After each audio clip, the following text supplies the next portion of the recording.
ഈ ചിത്രത്തിൻ്റെ ഷൂട്ടിംഗ് നടക്കുന്ന സമയത്ത് അവർക്ക് പലപ്പോഴും പല ക്യാരക്ടേഴ്സിനും പുറത്ത് പോകാം.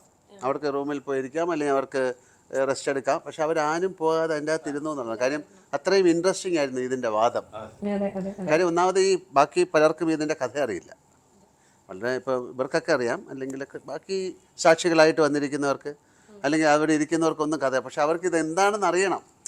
അങ്ങനെ ഒരു ഭയങ്കര അത് എല്ലാ സിനിമയിലും ഉണ്ടാകാൻ സാധ്യതയില്ല. അല്ലേ ഒരു ഷോട്ട് കഴിഞ്ഞാൽ അവർക്ക് വേണമെങ്കിൽ വെളി ഇറങ്ങിപ്പോകാം. പക്ഷേ എല്ലാവരും അവിടെ ഇരുന്നു ഇതെങ്ങനെയാണ് അടുത്ത് എന്താണ് സംഭവിക്കാൻ.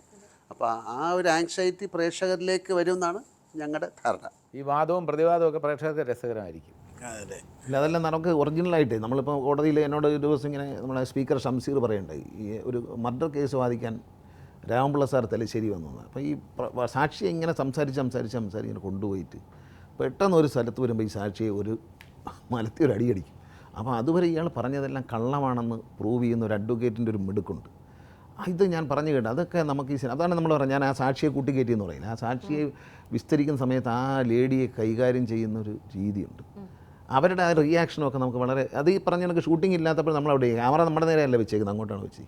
പക്ഷെ ഞങ്ങൾ അവിടെ ഇരുന്ന് അത് കണ്ടിരുന്നു എന്നുള്ളത് ജഗദീഷ് പറഞ്ഞ കണക്ക് നമ്മൾ അഭിനയിക്കുന്ന ഈ പടത്തിലെ കഥാപാത്രവും നമുക്ക് ഇഷ്ടപ്പെടും, അതിനോടൊരു സ്നേഹം തോന്നും. അതുകൊണ്ടാണ് അവിടെ ഇരിക്കുന്നത്. അല്ലെങ്കിൽ അങ്ങ് കാരവനിൽ പോയിരിക്കും.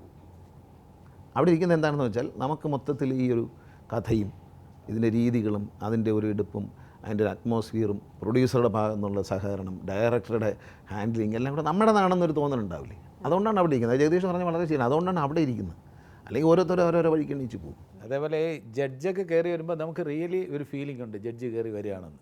നമുക്ക് അദ്ദേഹത്തോട് ഒരു റെസ്പെക്റ്റ് തോന്നിയിട്ടുണ്ട്. അതെ അത്രയും നല്ല രീതിയിൽ അദ്ദേഹം പെർഫോം ചെയ്തിട്ടുണ്ട് ജഡ്ജ്. വളരെ എന്താ പറയുക, ഇതിനെക്കുറിച്ച് നല്ല പാണ്ഡിത്യമുള്ള ഒരു ജഡ്ജ്. അതെല്ലാം പുതിയ മുഖങ്ങളാണ്, നമ്മൾ ഇതുവരെ കാണാത്ത ചില മുഖങ്ങൾ. നമ്മൾ സ്ഥിരമായി കാണുന്ന ഒരു ജഡ്ജി എന്ന് പറയുമ്പോൾ ഇങ്ങനെ ഒരാൾ അതല്ല. അതെ. പിന്നെ മാത്രമല്ല ജിത്തുവിൻ്റെ മൈന്യൂട്ടായിട്ട് ഞാൻ ഉണ്ട്. ലാലേട്ടൻ്റെ ഓരോ ഡയലോഗും പറയുന്നതിന് മുമ്പ് ശാന്തിയെ അടുത്ത് വിളിച്ച് ഇത് ഒന്നുകൂടി മാറ്റി അത് പെർഫെക്റ്റ് ആക്കാൻ മാക്സിമം ശ്രമിച്ചിട്ടുണ്ട്. പക്ഷേ ഇതൊരു സസ്പെൻസ് സിനിമയൊന്നും അല്ലെങ്കിലും ജിത്തുവിൻ്റെ ഒരു ദൃശ്യം പോലുള്ള സിനിമകൾ കാണുന്ന ഒരു ഇൻ്റലിജൻറ്റ് മൂവ് എന്ന സാധനമുണ്ട്, അത് ഈ പടത്തിലും ഉണ്ടാവും. അത്രേ പറയാൻ പറ്റും. അത് കോർട്ടിലാണ് കൂടുതൽ, അത് കോടതിയിലാണ്. അതെങ്ങനെ വരും എന്നുള്ള കാര്യം ഇതിൻ്റെ ക്ലൈമാക്സ് എടുക്കുമ്പോൾ ഡയറക്ടറുടെ ആ ഒരു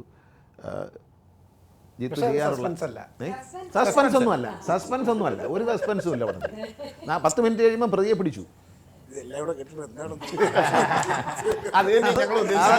അതാണ് പടം തുടങ്ങുമ്പോൾ എന്നുള്ള പ്രശ്നം. ഇത് തന്നെയാണ്, എന്തായി തീരും ഇതെന്നുള്ളതാണ്.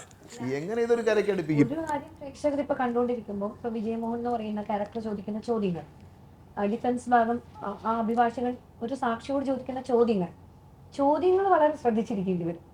ആ ചോദ്യം വളരെ ശ്രദ്ധിച്ച് കേൾക്കേണ്ടത്. നമ്മൾ സാധാരണഗതിയിൽ ചോദിക്കുന്ന ചോദ്യങ്ങളോ സ്ട്രെയിറ്റ് ആയിട്ടുള്ള ചോദ്യം നമുക്ക് കേൾക്കുമ്പോൾ വളരെ സിമ്പിൾ ആയിട്ടുള്ള ഒരു ചെറിയ ചോദ്യമാണ്, പക്ഷെ അതിനൊരു ഉത്തരം കോടതി തന്നെ തെറ്റിച്ച് പറഞ്ഞാൽ കുഴപ്പമില്ല. നമ്മൾ നന്നായിട്ട് ഫോളോ ചെയ്യണം.